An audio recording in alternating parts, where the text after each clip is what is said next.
Jasprit Bumrah has been a big question mark. तो imagine करें जो 2 महीने में जितने ओवर उन्होंने आईपीएल में मुंबई इंडियंस के लिए किए, उतने ही ओवर उन्होंने 5 दिनों में इंडिया के लिए किए। Ideal in my opinion would be कि इंग्लैंड जो है वो बिल्कुल जोफ्रा को जो है जोड़े टीम के साथ। एजबैस्टन जो है it is not known for viewers. A very interesting week coming up, जिसमें इंग्लैंड और इंडिया एक जबरदस्त किस्म के डायलेमा में फंसा हुआ है। शुरू कर लेते हैं इंग्लैंड से। तो इंग्लैंड का डायलेमा ये है कि Jofra Archer is finally back. 4 साल बाद वो टेस्ट क्रिकेट में रिटर्न अपना जो है वो देख रहे हैं, क्योंकि अभी उन्होंने रिसेंटली बहुत बेहतरीन बॉलिंग का मुजाहरा किया काउंटी क्रिकेट में, वो भी 4 साल के गैप के बाद। इंजरीज की वजह से वो टेस्ट क्रिकेट में नहीं आ पा रहे थे, और अभी हमने उनको चैंपियंस ट्रॉफी 2025 में लॉन्ग फॉर्मेट में बॉलिंग करते देखा, और उसके बाद से अब तक उनको कोई ऐसा इंजरी जो है वो नहीं आई, किसी किस्म का नॉक, किसी किस्म का प्रॉब्लम नहीं आया, जिसकी वजह से ऑब्वियसली वो काउंटी क्रिकेट खेले। लेकिन याद रहे कि काउंटी मैच में उन्होंने एक इनिंग्स में ही बॉल की, 18 ओवर्स के करीब उन्होंने बॉल की और बड़ी अच्छी बॉलिंग की। अब इंग्लैंड के लिए डायलेमा ये है कि आया जोफ्रा आर्चर को वो नेक्स्ट गेम के लिए पिक करें या नहीं। इसमें 2 कंफ्यूजन है। एक तो बड़ी सीधी सीधी कंफ्यूजन ये है कि ऑलरेडी इंग्लैंड की जो बॉलिंग लाइनअप है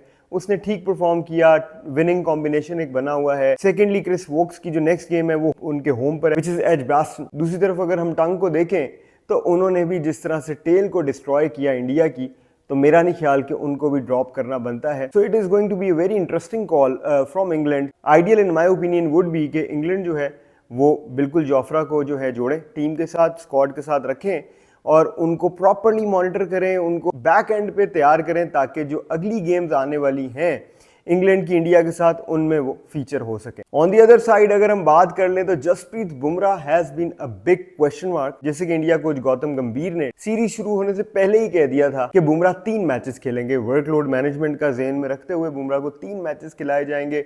पास्ट में हमने देखा है बुमराह जो है उनके साथ इंजरी कंसर्न्स बन जाते हैं, क्योंकि ऑब्वियसली सबसे ज्यादा बॉल वही कर रहे होते हैं। मेन बॉलर आपके जो है वो बुमराह हैं, अटैक बॉलर बुमराह हैं, तो बहुत ज्यादा वजन उन पे होता है। अभी भी लास्ट गेम जो है उन्होंने ऑलमोस्ट 47-48 ओवर्स किए हैं, और इतने ही ओवर्स उन्होंने 2 महीने के आईपीएल में किए।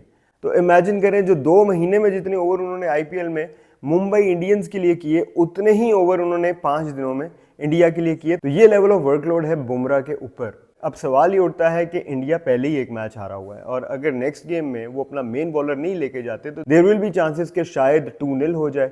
क्या इस तरह का रिस्क इंडिया लेना चाहेगा? लेकिन अगर इंडिया बुमराह को दोबारा से फीचर करता है तो फिर ये भी चांसेस हैं कि बाकी जो 3 टेस्ट मैच रह जाएंगे उनमें एक रिस्क हो जाएगा बुमराह को लेकर। So it is going to be a very tough call from India. जहां तक बात है बुमराह की फिटनेस की, तो बुमराह जो है उन्होंने अभी रिसेंटली ऑप्शनल ट्रेनिंग डे पे ट्रेनिंग की, अच्छे खासे ओवर फेंके, जिससे ये नजर आता है कि एज सच कोई इंजरीज नहीं है and he is preparing well for the next game. बात कर लें अगर हम नेक्स्ट वेन्यू की, तो एजबैस्टन जो है it is not known for bowlers paradise. Flatter side पे उनकी पिच होती है, तो बॉलर्स को बहुत मेहनत करनी पड़ती है। तो अगर बुमराह को फीचर करते भी हैं तो बुमराह जो है वो बहुत ज़्यादा उनको मेहनत करनी पड़ेगी। ऐसे नहीं होगा कि एक दिन में ही 5-5, 6-6, 7-7 विकेटें। Bumrah can do it, but again it is not going to be a piece of cake and same applies to Jofra Archer. तो आई एम नॉट श्योर कि जोफ्रा को वो ये गेम देते हैं या नहीं देते। मोस्ट प्रोबेबली जोफ्रा जो है वो बेंच पर होंगे, गेम ऑब्जर्व करेंगे, और ऑब्वियसली जो इंग्लैंड का कोचिंग स्टाफ है उनके साथ होंगे, और इंग्लैंड जो है उनको मॉनिटर कर रहा होगा। So this is it from today, bye.